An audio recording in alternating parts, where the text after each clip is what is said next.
In 2077, what makes someone a criminal?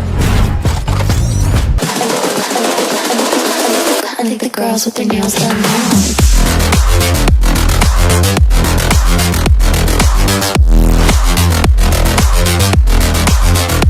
Girls with their nails done. Then set it on fire.